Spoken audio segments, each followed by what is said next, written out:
If you're someone who depends on discipline, who's trying to cultivate work ethic, who needs to hustle, then you're doing it the wrong way. What we're going to jump into here is a segment from an event that I ran here in Los Angeles where I say, let go of work ethic and instead start cultivating a work magnet. There's a much easier, more efficient way of going about things, so sit back, pay attention, and enjoy.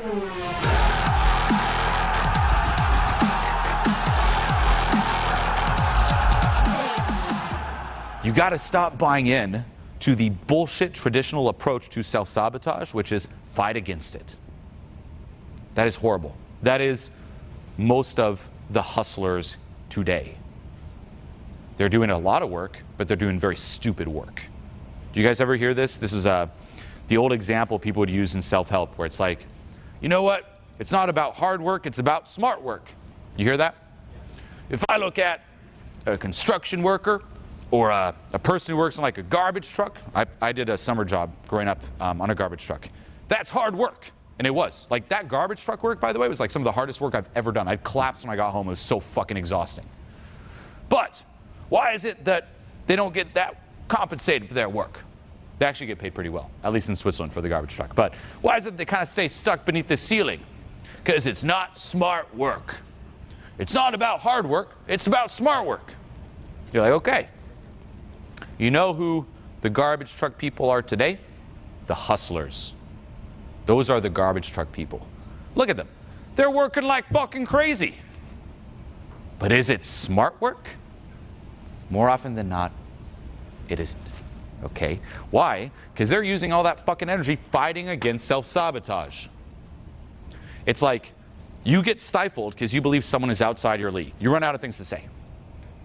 Let me find techniques to not run out of things to say.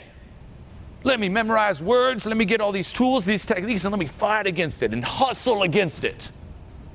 Okay, but what about just not being stifled to begin with? Right? That is smart work. What about just not self-sabotaging to begin with? That is smart work. Most success advice isn't success advice, it's anti-self-sabotage advice. They just teach you how to stop self-sabotaging and fight against it. Which never truly works, by the way, because you got to get deeper into the cause of self-sabotage. You can come up with all the techniques in the world and perfect it, you're still self-sabotaging, and you will find a way back. You can delay it, but you'll find a fucking way back. So the question to ask yourself here is, here's my ceiling, and then identifying self-sabotage. What part of me likes this? What part of me likes self-sabotage? You got to identify the quote-unquote enemy inside, because that's the whole idea with fighting against self-sabotage, is you're fighting against part of you that is fucking up. The same with work ethic and discipline. What? Discipline and work ethic? That's bullshit, right? Everyone's like, no, you must discipline yourself and work ethic. What's the assumption? That there is an enemy inside you got to discipline. You got to whip into shape. Work, work, building work ethic. Why are you not inspired to fucking work by default? Why do you need discipline over yourself? Why do you need ethic over yourself? Right?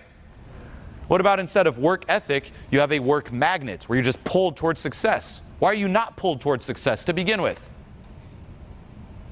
And again, you can hustle a lot and develop a ton of work ethic, but that is stupid work. It's not smart work.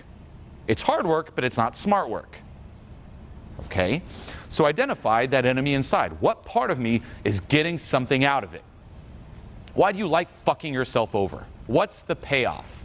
That's the question. What's the payoff? Why don't you want a partner that's above this?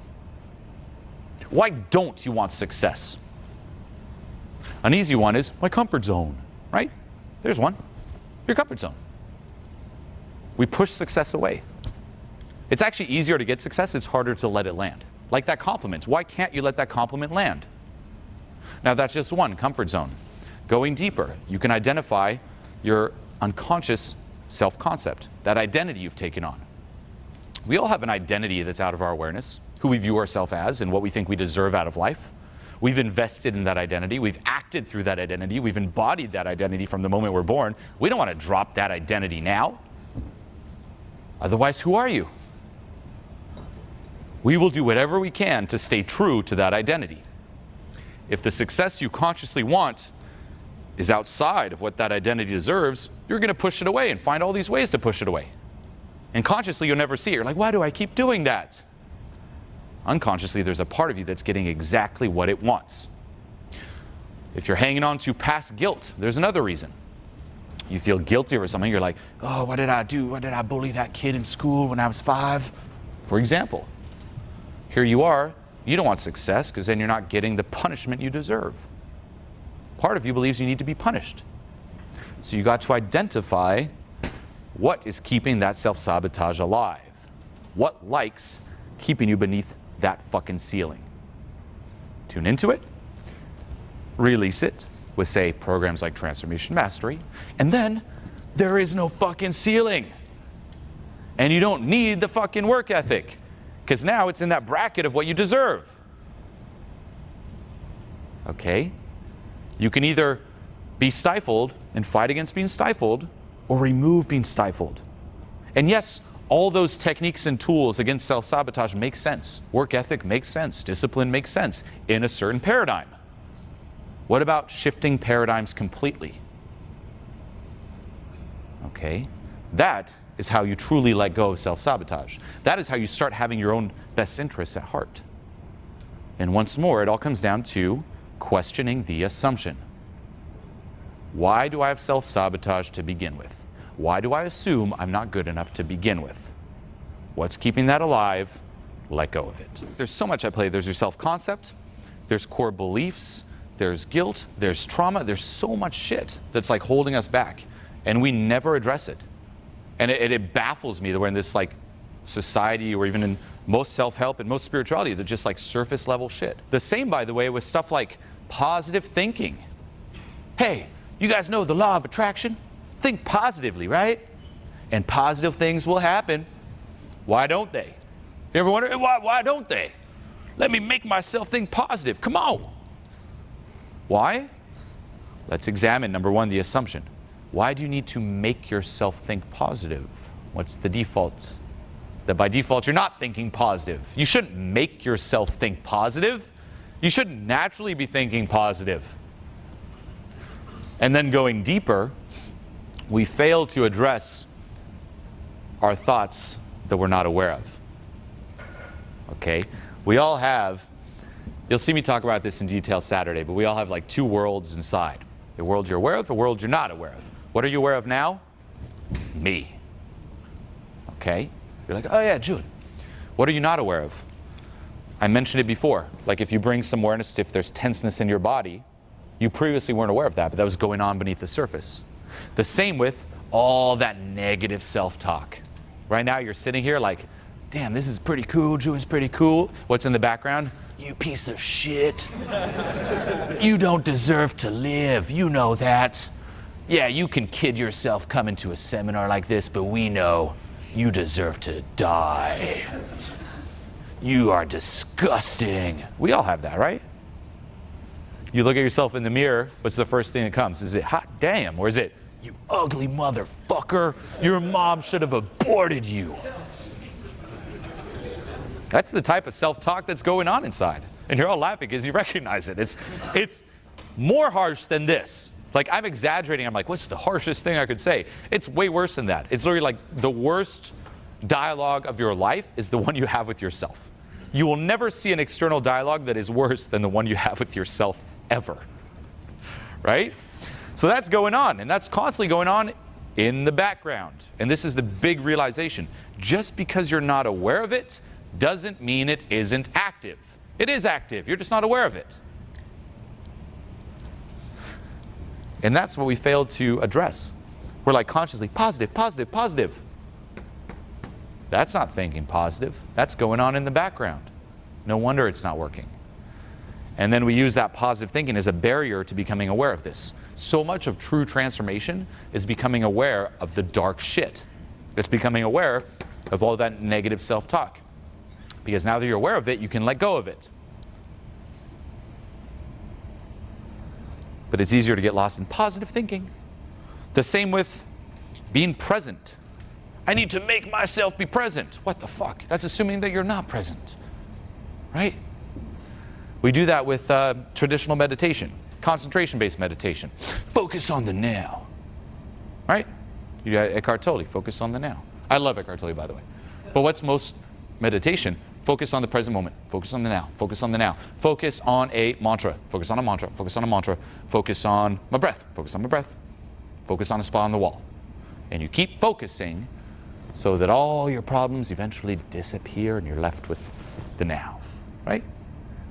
But the assumption is that without doing that, by default, you're not in the now. So it doesn't really get to the cause. And what happens when you stop focusing on the now? Right back into all your problems. It's a fun escape. It is. It's a good little break. You're like, focus on the now. But then you're back in the shit. It's a fun internal vacation, you could say. Now, it is a great first approach. The same as discipline, by the way, or work ethic. And that's, again, don't misinterpret me saying this is horrible advice. It has its place, but it won't get you to the end goal. Different tools for different paradigms. You know what advice also has its place? You're a victim. That is amazing advice. It does have its place. If you're someone who's caught in massive self-hate and someone tells you it's not your fault, you're a victim, that is amazing. You feel massive relief. Hang on to it too long, it destroys you. So you usually go from victim, it's other people's fault, until you move up and someone tells you, stop being a bitch and take responsibility, step it up. You're like, yeah. And that gets you to the next one. But then instead you hear, if you hang on to that too much, it eats you up inside too. And then you hear, hey, instead of being motivated by self-hate and misery and fear, what about love? And then you move up. Different advice, different paradigms. Be willing to drop tools and shift to paradigms where you no longer need those tools. You can use a million different tools or just shift paradigms. Smart work, not stupid hard work. And this is the approach I recommend taking for everything. Right now it's like, I can't speak up. I'm not very expressive. Here's a million techniques to speak up and be more expressive. Great first step. You know what's even better? What's blocking me from being expressive right now? What's keeping that alive? Removing the blockage. What's blocking me from taking massive action? What's blocking me from success? Remove the blockage. Identify the blockage. It's not comfortable. A lot of it's out of your awareness. That's why it's a lot harder to do. But then it's fucking permanent. Here's another example of shifting paradigms, by the way. We talked about being stifled and then fighting against being stifled. You know what else is the biggest, if you're familiar with the dating scene, you know what's the biggest load of shit? Approach anxiety. If you have approach anxiety and you're trying to fight approach anxiety, you are the biggest idiot I've seen. Approach anxiety isn't real, you know that, right? Everyone's like, yes, no. Approach anxiety is you being triggered. It's past trauma. The fact that you're still trying to battle approach anxiety without diving deep and doing this work is absolutely insane. The dumbest way, well, it's not the dumbest way, it's a good first step, is progressive desensitization. How bullshitty is that? Progressive desensitization? It's so dumb. If you're doing this, you're stupid. Change it. That's hard work. It's stupid work. It's the dumbest shit I've seen. This is why so much of this traditional self-help advice, but even traditional dating advice, is dog shit. That's why I'm doing this, by the way, because this gets to the cause. Approach anxiety. And then people are like, give me a tip for approach anxiety, as if a tip's going to fix your approach anxiety. I'll give you a tip. It's not going to change shit. I'll see you in a year with the same approach anxiety. You ever realize how funny it is how very few people get rid of approach anxiety to the point where people even give up? They're like, you know what? You just got to live with it. Fuck that. Live with it? No. Why do you have it? Identify it. Fuck every technique you've heard to like fight against it. Even progressive desensitization, it doesn't work. What does it do? Okay, you put yourself, let's just say, in some intense situations, right? Will you desensitize to it? Yes, you will. You'll actually start feeling more comfortable. However, you know what else will happen? What happens as soon as you stop doing those challenges? You go all the way back. So what's the solution? You're going to keep doing that the rest of your life? Going out and doing fucking social anxiety challenges? It's a temporary Band-Aid. It doesn't do shit. It only does a certain amount as long as you keep doing it. So you got to ask yourself, where the fuck does this come from, being like approach anxiety? Trauma. That's you being triggered. Literally. The best example is like, say you're shamed in school for liking a girl or for liking a guy. We all laugh at that. We're like, well, whatever, man up, toughen up, little snowflake. No, it depends on the person's perspective. A kid's perspective, being shamed for that, is traumatic. It feels like life or death. And you might remember this, like kids might have found out you like someone in the class and everyone's singing like, you know, Julian and Sally sitting in a tree. And you're like, ah! Right? Even like I remember myself, like I remember even my parents teasing me like, oh, we heard you like this girl. And I'm like, no, I don't like this girl. It's like, it's so funny how we're so ashamed of it. It's like, I'm gay, you know? But it's crazy. So that happens, and then we literally say like, fuck, I think I'm gonna die here. Let's never, ever embody this aspect again. Never let anyone know that I like a girl. And then you live your life this way, and the resistance around it compounds. Here you are in your adult life. Go say hi to her. Is it comfortable to go say hi to a stranger? Not necessarily. It could be a little uncomfortable. Is it life or death scary? No. Why is it that I'm like, hey, go say hi?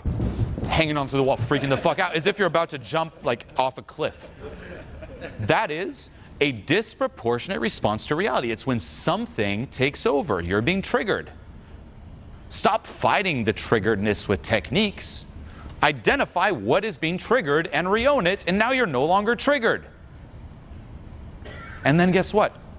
You shift from this paradigm of, I have social anxiety, I need techniques to fight social anxiety, to, I don't have social anxiety. Move to a higher paradigm. That's the biggest message. Shift paradigms. Social anxiety challenges are amazing if used properly. Used to desensitize yourself? No. But used to trigger something in you, you can then tune into, trace back to its source, and reown. Beautiful. We live in an uncertain world. Just turn on the news, what do you see? Chaos, terror, suffering. Things are changing so fast that your head is spinning. You know the feeling, being pulled in different directions by your friends, your family, mainstream media, not knowing what to do or who to believe. Did you ever stop and ask yourself, how did your life get this way? I felt so much shame when it comes to being me, and now I don't feel that shame anymore. I had no way of being able to deal with that pain, and for the first time in my life, I finally feel an inner stillness and peace in myself. I didn't even know what was happening. Like, my hands were just shaking. And it was just like me being my authentic self. Most of us live lives of escapism. Anything to cope with this feeling eating us up inside. Distracting ourselves with dumb things on TV, numbing ourselves with junk food, alcohol, cigarettes, and drugs. Is this the way life was meant to be? Or is there perhaps another way? It's been the first time in over 10 years since my dad died that I actually felt like I did before. I've decided to take a stance for good, for love, for authenticity. And I've created a movement of people dedicated to raising the vibe. A movement dedicated to doing something about this, and it's called Transformation Mastery Academy. That was amazing, just being able to finally find that root reason. I really want to thank each and every one of you out of the bottom of my heart. Thank you, guys. Now, I'm not some fake guru promising you overnight results. What I promise you here is a tribe of people to help support you and guide you along this journey. In Transformation Mastery Academy, you'll no longer be alone. You'll no longer feel lost. You will be given the roadmap to true, permanent personal transformation. Enough with this fake life of quiet desperation. Step into your truth and join the movement.